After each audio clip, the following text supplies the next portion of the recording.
Okay बच्चों, देखो ये आपकी प्रश्नावली 1.1 का क्वेश्चन नंबर 2 है। बहुत ही आसान सा क्वेश्चन है। आपको अगर लगता है कि इस टाइप के क्वेश्चन को हमें छोड़ देना चाहिए तो आप बहुत बड़ी गलती करोगे। देखो बहुत आसान है, समझो क्या कह रहा है कि दर्शाइए कि कोई भी धनात्मक विषम पूर्णांक, ठीक है, कोई भी धनात्मक विषम पूर्णांक 6q+1 विषम, यहाँ पे ये वर्ड याद रखना, विषम विषम बोल रहा है, ठीक है ना। विषम पूर्णांक 6q+1 या 6q+3 या 6q+5 के रूप का होता है ना। तो आपने इंट्रोडक्शन वीडियो देखा है, आपने इसके पहले की वीडियो देखे, आपने एग्जांपल्स देखे। तो अगर आपने एग्जांपल्स देखा तो ये क्वेश्चन को आप ऐसे ही लगा लोगे, ठीक है ना। चलो, जिन बच्चों को अगर लगता है कि आप ये क्वेश्चन लगा लोगे तो लगा लो, और लगाने के बाद आप अपना जो आंसर है, जो आपका जो प्रोसेस है, वो आप मैच करो। देखो कुछ नहीं करना होता था। सबसे पहले आप बात समझो। सबसे पहले हम क्या कर लें कि बेसिकली मान लें हम, है ना, सबसे पहले हम ये मान लें, माना कि माना ए कोई विषम, यहाँ पे ये विषम बोल रहा है ना, तो हमें भी विषम लेना पड़ेगा। माना ए कोई विषम धनात्मक धनात्मक पूर्णांक है। ए कोई क्या है, विषम धनात्मक पूर्णांक है। इतनी बात समझ में आ रही है। अब मैंने आपसे बताया था कि इस टाइप के क्वेश्चन में जब भी आपको ये ऐसा दिखे, जैसे आपने कहा ना, आप जब ये कहते हो ना कि ए इज इक्वल टू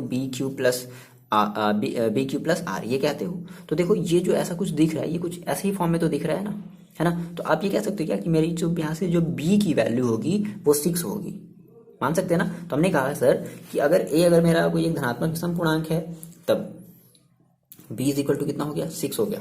आ रही बात समझ में। हम ये B कहाँ से डिसाइड करेंगे, अपने ही क्वेश्चन, जो भी हमारे क्वेश्चन में दिए रहेंगे, हम वहीं से B को डिसाइड करेंगे, ठीक है। तो B मेरा कोई एक पूर्णांक हो गया, मतलब B मेरा कौन सा पूर्णांक हो गया, 6, ठीक है। अब आपने कहा कि सर अब हम क्या करते हैं, अब हम A और B को आपस में डिवाइड करते हैं। तो डिवाइड करने के लिए हमें क्या अप्लाई करना पड़ेगा, वही हमारा जो यूक्लिड विभाजन प्रमेय का है वही अप्लाई करना पड़ेगा। तो क्या लिखेंगे, अब वही इसका काम आ गया। बस अब आपने जैसे ये लगाया ना, देखना आपका सारा का सारा जो कॉन्सेप्ट है वो एकदम क्लियर हो जाएगा। यूक्लिड विभाजन प्रमेयिका से, यूक्लिड विभाजन प्रमेयिका से। तो आप क्या लगाते हो, यूक्लिड विभाजन प्रमेयिका आप क्या लगाते हो, आप लगाते हो ए इज इक्वल टू BQ+R, जहां ये लिखते हो ना, जहां 0 छोटा होता है या बराबर होता है R के, और R हमेशा छोटा होता है B के। ये बात ध्यान रखना, ठीक है सर। आपने इतनी बात बता दी, ओके। अब देखो, तो आपने कहा सर ठीक है हम रखते हैं वैल्यू। तो हमने कहा कि मेरे पास ए की जगह ए रख दो, और ए आपने क्या माना है, आप ध्यान देना, ए आपने विषम माना है। आपने ए इज इक्वल टू ठीक है, आपने ए की जगह ए रख दिया। बी की जगह आप कितना रख दो, 6 रख दो। क्यू की जगह आप क्यू रख दो, ठीक है, और आर की जगह आर को ही छोड़ दो, ठीक। अब क्या बताओगे यहाँ पर कि जहां 0 छोटा होगा या बराबर होगा आर के, और आर छोटा होगा हमेशा किससे, बी की वैल्यू देखो कितनी है, 6। आर हमेशा छोटा होगा 6 से, यही बातें तो हैं, ठीक है। अच्छा सर आपने इतना बता दिया। अब देखो, अब आपको इतना पता है कि आपकी जो बी की वैल्यू है, चूंकि बी बराबर हमारे पास कितना है, 6 है। तो अब आर की वैल्यू है ना, आर की वैल्यू मेरे को बताओ आप क्या क्या हो सकती है। बस अगर आपने आर की वैल्यू अगर आपने निकाल ली ना, तो आपका ये आपने ये प्रूव करना बता दिया, आपने ये सीख लिया, ठीक है ना। अब देखो आपने कहा कि सर आर की वैल्यू 0 के बराबर हो सकती है, ठीक है। तो आर की वैल्यू हम 0 भी रख सकते हैं ना। फिर आपने कहा सर आर की वैल्यू 0 से बड़ी भी हो सकती है, तो भाई कितनी बड़ी, 1 2 3 4 5 6 7 8, सर कितनी बड़ी हम चल जाएं, हम कितनी बड़ी चल रहे हैं। लेकिन फिर यहाँ पे आगे इसने एक कंडीशन दिया कि सर आर की जो वैल्यू रखनी है वो आपको कितनी कैसी रखनी है, हमेशा 6 से छोटी रखनी है। यानी कि आर की जो भी वैल्यू होगी वो 6 से छोटी होगी और 0 से बड़ी होगी। 6 से छोटी, तो देखो क्या हमारा 8 6 से छोटा है, नहीं, ठीक है। 7 6 से छोटा है, नहीं। 6 6 से छोटा है क्या, नहीं। तो आर की हम बस इतनी वैल्यू रखेंगे। आगे बात समझ में है ना, यही बस आपका फंडा होना चाहिए। अब जैसे ही आपने r इज इक्वल टू 0 1 2 3 4 रखा, अब आपका ये कॉन्सेप्ट पूरा क्लियर। अब देखो आप क्या करोगे, अब आप इस r की वैल्यू बारी बारी से अब आप अपने इस वाले इक्वेशन में रखोगे। तो आपने रखा यदि r बराबर 0, ठीक है, r बराबर आपने 0 रखा, तो क्या हो गया, तो रख देते हैं हम इसमें, किसमें, इस वाले अपने इक्वेशन में रख देते हैं। तो क्या हो जाएगा, a is equal to 6 q plus 0 मतलब कि 6 क्यू।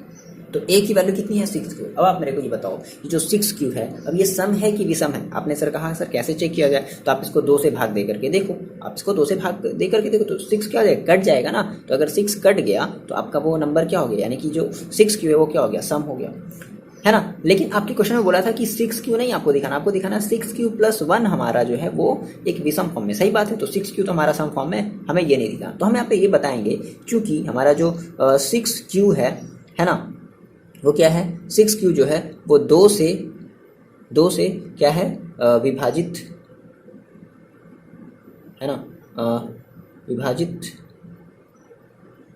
होता है, ठीक है, विभाजित होता है। तो अगर ये 2 से विभाजित होगा तो हमारा जो 6 क्यू होगा वो क्या होगा, 6 क्यू हमारा क्या होगा, एक सम होगा। ये बताओगे आप, ठीक है। अच्छा, आपने कहा sir r is equal to 0 पर तो हमें 6 क्यू मिला, 6 क्यू हमें क्या मिला, एक सम नंबर मिल गया, एक सम पूर्णांक मिल गया। सही बात है, तो हमें सम ये है ही, लेकिन हमें दिखाना भी सम। चलो अब हमने रखा यदि, अब ये आप बारी बारी से ये काम बस करते चलोगे। यदि r इज इक्वल टू 1 तो a इज इक्वल टू क्या हो जाएगा, 6 क्यू प्लस 1। तो सर आपको कैसे पता चला कि ये 6 क्यू प्लस 1 हमारा एक सम है या विषम है। तो आपने कहा कि सर क्योंकि हमारा जो 6 क्यू प्लस 1 है ये क्या होता है, ये 2 से विभाजित होता है क्या, होगा क्या, विभाजित नहीं होगा। तो ऐसे नंबर जो 2 से विभाजित नहीं होते हैं वो हमारे क्या कहलाते हैं, विषम कहलाते हैं। आगे बात समझ में। तो हमने क्या दिया सर, यहाँ पे हमारा जो a है, a हमारा क्या है, एक विषम होगा। कौन सी केस में, 6 क्यू प्लस 1 की केस में। आगे बात समझ में। ये देखो यहीं से आपका ये सब, ये अब आपकी प्रूविंग का ही पार्ट है ना ये चीज। अच्छा, आपने कहा सर ठीक है, अब हम फिर से r इज इक्वल टू क्या रख देते हैं, यदि। आगे बात समझ, बस यही काम तो करना है बच्चे। अब क्या ये, अब काम तो आप जानते ही हो, है ना, बार बार एक ही काम को करते रहो, है ना। इसी को कहते हैं प्रैक्टिस करना। r इज इक्वल टू आपने रखा सर 2, तो a इज इक्वल टू हो गया 6 क्यू प्लस 2। अब मेरे को ये बताओ कि 6 क्यू प्लस 2 क्या होगा, सम होगा या विषम होगा। चलो, आपने कहा सर कैसे बताया जाए, तो आप इसको फिर से 2 से भाग दे करके देखो। आपने कहा सर इसको हम 2 से भाग दे करके देखते हैं। अगर आपने एग्जाम्पल देखा है तो आपको ये चीज़ बहुत अच्छे समझ में आई होगी। आप यहाँ से 2 को कॉमन ले लो, क्या बच गया, 3 क्यू प्लस 1 बच गया, ये कट गया। तो से देखो कट गया ना पूरा का पूरा, नीचे वाला जो पोर्शन है पूरा पूरा कट गया ना, डिवाइड कर दिया ना पूरे तरीके से। तो आप कह सकते हो ना कि जो 6 क्यू प्लस 2 है वो हमारा क्या है, एक सम नंबर है, एक सम पूर्णांक है। आगे बात समझ में। तो हमने कहा कि हमारा सर जो 6 क्यू प्लस 2 है ना, वो क्या हो रहा है, वो 2 से विभाजित होता है, ठीक है, विभाजित होता है। इसलिए ये हमारा जो, यानी कि 6 क्यू प्लस 2 होगा वो तो एक सम होगा, सम है, ठीक है। अब आपने क्या कहा सर, हम एक बार फिर से क्या रख दें, हम एक बार फिर से यदि r इज इक्वल टू हम रख दें क्या, 3। तो आपने r इज इक्वल टू 3 रखा तो a इज इक्वल टू क्या मिल गया, 6 क्यू प्लस 3। और जैसे ही आपने 6 क्यू प्लस 3 रखा, आप फिर से ये बताओगे भाई हमारा जो 6 क्यू प्लस 3 है ये क्या है, ये 2 से विभाजित होगा क्या, नहीं होगा। 2 से विभाजित नहीं होता है, नहीं होता है या नहीं होगा। तो इसलिए हमारा जो 6 क्यू प्लस 3 है वो एक विषम पूर्णांक, विषम पूर्णांक है। अरे बात समझे, यही तो आपको प्रूव करना था। आप अपने क्वेश्चन को देखो, आपने क्वेश्चन नोट डाउन किया है ना, हमेशा क्वेश्चन नोट डाउन कर लिया करो। तो आपको देखो क्या बताना, 6 क्यू प्लस 1, 6 क्यू प्लस 3, देखो 6 क्यू प्लस 1 कहाँ गया, 6 क्यू प्लस 1, ठीक है, और 6 क्यू प्लस 3 और एक और आने वाला है 6 क्यू प्लस 5। तो ये सारे के सारे हमारे कैसे होंगे, सारे के सारे हमारे विषम पूर्णांक होंगे, है ना।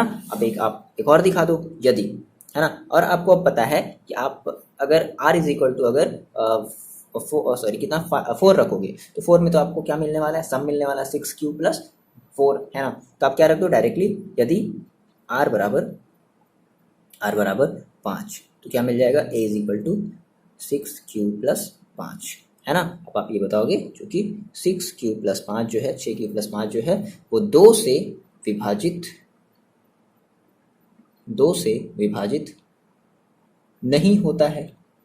तो अगर 2 से विभाजित नहीं होता है तो हम क्या कह सकते हैं कि हमारा जो 6 क्यू प्लस 5 है वो एक विषम पूर्णांक होगा। अगली बात सुनिए, ये क्या होगा, एक विषम पूर्णांक होगा। तो आपने फाइनली आंसर ये कह दिया कि अतः हमारा जो क्या क्या है, हमारा जो है 6 क्यू प्लस 1, है ना, और 6 q plus 3 and 6 q plus 5, क्या होंगे? ये सारे के सारे हमारे एक विषम पूर्णांक होंगे। यही हमें करना था, बताना था, ये हमें बताना था, प्रूव करना था। आगे इतनी बातें सुन लें, बस ऐसे ही आपको क्वेश्चन को करना है। चलो एक बार आप जल्दी से नोट डाउन करो स्टार्टिंग से, ठीक है? ये था आपका यहाँ से, ओके। ये इतना नोट डाउन किया, वीडियो पॉज करके हमेशा नोट डाउन करना चाहिए, ठीक है? ये आपने नोट डाउन किया इतना, वीडियो पॉज करो और नोट डाउन करो जल्दी, देन फाइनल। ओके, चलो मिलते हैं नेक्स्ट क्वेश्चन में, क्वेश्चन नंबर 3 में। समझ में आया? समझ में आया तो आप कमेंट करके बता दो, ठीक है? चलो जल्दी कमेंट करके बता दो आप।